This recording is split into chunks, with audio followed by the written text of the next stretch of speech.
Bonjour, M. Bernier. Bonjour, ça fait longtemps qu'on s'est vu. Oui, Sylvie Morin, chef des nouvelles dans Beauce.com. J'aurais deux questions principales. Oui. Dans vos déclarations, celles où vous dites que les Beaucerons ne sont pas des suiveux. Dans ce que vous présentez aujourd'hui, vous dites que vous voulez défendre l'économie de la Beauce et du Canada à l'ère de Trump.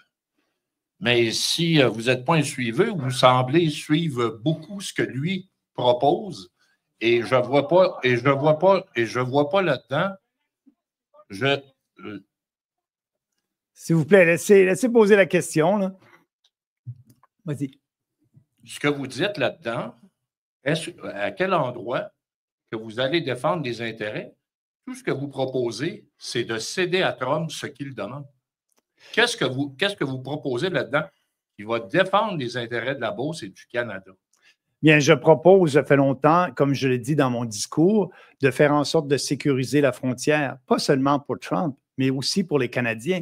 C'est un peu décevant en tant que Canadien que maintenant, après 9 ans, le gouvernement fédéral décide de sécuriser nos frontières, de lutter contre la drogue, de s'assurer qu'on puisse vivre de façon plus sécuritaire au Canada.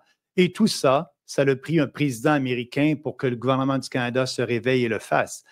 Moi, je dis la façon dont Trump négocie, c'est pas une façon que j'approuve, mais c'est un fait. Trump nous lance des tarifs par la tête. On risque d'avoir des tarifs le 1er mars et des autres tarifs le 4 mars. Ce que je dis, c'est pas en imposant d'autres tarifs, parce que ça, il faut bien le comprendre, que si le fédéral et le Québec ou le Canada imposent des tarifs de représailles, c'est les Canadiens et les Québécois qui vont payer. C'est une taxe sur les Canadiens et Québécois. Donc, ma solution pour que l'économie de la Beauce soit plus prospère, c'est de s'assurer d'avoir une entente de libre-échange, parce que ce que j'ai dit dans mon discours, Trump veut renégocier immédiatement et non pas en 2026.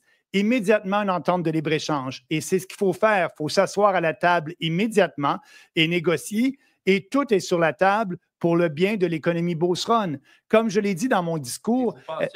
Vous pensez que Trump, dans son approche à lui, il va donner des concessions, il va permettre à l'économie canadienne d'y trouver son change, alors qu'on entend très bien le discours qui dit... Oui, alors, mais ce qui me déçoit, la solution, c'est d'avoir une entente et on va être capable d'avoir une entente, parce que je comprends actuellement, c'est que les politiciens canadiens n'ont pas pris la peine de lire le livre que Trump a écrit sur les négociations lors d'une entente. Et on les voit bien dans ce livre-là que la façon dont il négocie, c'est de faire en sorte de déstabiliser son partenaire, de l'insulter. C'est la façon dont Trump négocie, il l'a écrit dans son livre. Et nous, on tombe dans le jeu en imposant les tarifs au lieu de rester calme, parce qu'on le sait. Regardez ce qui s'est passé lorsque Trudeau est allé et a dit « Qu'est-ce que vous voulez, M. Trump, pour pas qu'on ait 25 % de tarifs? » Il a dit « Protégez votre frontière. » Et ça, c'est dans l'intérêt des Américains, mais c'est aussi dans notre propre intérêt national. C'est le rôle d'un premier ministre de protéger ses propres citoyens. Là, on se le fait dire par le président des Américains. Moi, ce que je dis actuellement, c'est qu'on doit s'asseoir à la table et Trump, c'est ce qu'il veut. Il veut une nouvelle entente avec nous. Donc, ayons une entente. Et oui, le secteur de l'automobile doit être sur la table et la gestion de l'offre doit être sur la table. Comme je l'ai dit, la gestion de l'offre nous a empêchés d'avoir des ententes de libre-échange avec d'autres pays. Et c'est moi qui est prêt à compenser les producteurs laitiers. Ils le savent. Ma position, elle est claire. J'ai toujours dit il faut qu'il y ait une période d'accommodement après cette entente de libre-échange-là et surtout des compensations justes pour les producteurs laitiers. Ce n'est pas le temps de dire aux producteurs laitiers la gestion de l'offre ne sera pas sur la table, comme le gouvernement du Québec a essayé justement hier de passer une motion unanime à l'Assemblée nationale pour dire qu'il ne faut pas mettre la gestion de l'offre. Elle est sur la table pour le bien de l'économie canadienne et beauceronne. Et donc, commençons tout de suite à penser à des compensations adéquates pour les producteurs laitiers. Et c'est pour ça que je leur tends la main actuellement pour qu'on travaille ensemble pour développer des compensations qui soient justes et équitables pour eux. Parce que le politicien qui leur promet de préserver la gestion de l'offre, c'est une promesse qu'ils ne seront pas capables de tenir parce que c'est l'ensemble de l'économie canadienne qui en paie, comme l'ensemble de l'économie canadienne en a payé parce qu'on n'a pas eu une entente de libre-échange avec l'Angleterre. c'est ce qu'il faut faire maintenant et je parle de façon très réaliste. On est capable d'avoir une entente gagnant-gagnant avec le président Trump. On a eu une entente gagnant-gagnant en 2016 lorsqu'il était président. Et n'oubliez pas qu'après l'entente, il a dit c'est la meilleure entente que le Canada et les États-Unis ont jamais signée. C'était la meilleure entente. Et là, M. Trump dit que c'est la pire entente. Donc, assoyons-nous, puis ayons des négociations qui vont satisfaire les deux parties. Il y a dans ce que vous dites...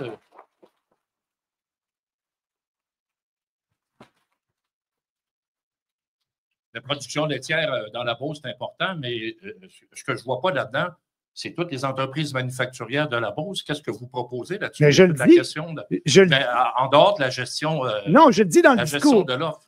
Non, ce que je dis, oui, la solution est là. Ce que je dis aux entreprises de la Beauce, 65% de ces entreprises de la Beauce exportent aux États-Unis. Et il y a certains entrepreneurs beaucerons qui disent aujourd'hui à leurs employés, si on n'a pas d'entente, il va y avoir des pertes d'emploi et qui disent à leurs employés, pour m'assurer d'avoir accès au marché américain, je risque de délocaliser ma production et l'amener aux États-Unis. Il y a des gens... En attendant que l'entente soit réglée avec M. Trump, elle va imposer des tarifs de 25 si on s'assoit à la table, écoutez, si on s'assoit à la table et on négocie, on va avoir une entente. Et c'est ce que les entreprises beauceronnes veulent, c'est ce que je leur offre, une position réaliste. Regardez la position... C'est une entente précipitée. Là, elle n'est pas précipitée, on a le temps de le faire. Regardez la position de M. Ben l'épée de Damoclès, quand même. Oui, mais on est capable de négocier. Il nous a donné un mois là, pour régler nos frontières. Il veut voir si on est sérieux, si on vraiment sécurise nos frontières, qu'on lui montre qu'on est sérieux. Et c'est ce que le gouvernement canadien s'apprête à faire. Mais là, on a M. Legault au Québec qui dit à nos entreprises exportatrices d'aluminium et d'acier, et on sait ici qu'en Beauce, qu'on a Canam qui produit de l'acier, M. Legault, il demandait à M. Duthil s'il est d'accord avec ça. M. Legault dit qu'on devrait imposer des tarifs de 25 à l'exportation de notre acier beauceron aux États-Unis. Qu'est-ce que ça va faire, ça? C'est de ne pas connaître la logique économique.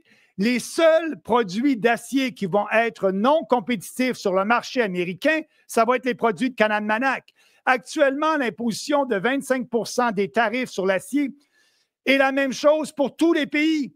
Donc, Canam-Manac et tous les autres producteurs d'acier au monde vont être compétitifs. Il n'y en a pas un qui va avoir un prix plus bas. Ça s'applique à tout le monde. Donc, ce que je dis, c'est qui va payer ces tarifs-là de 25 sur l'aluminium et le fer?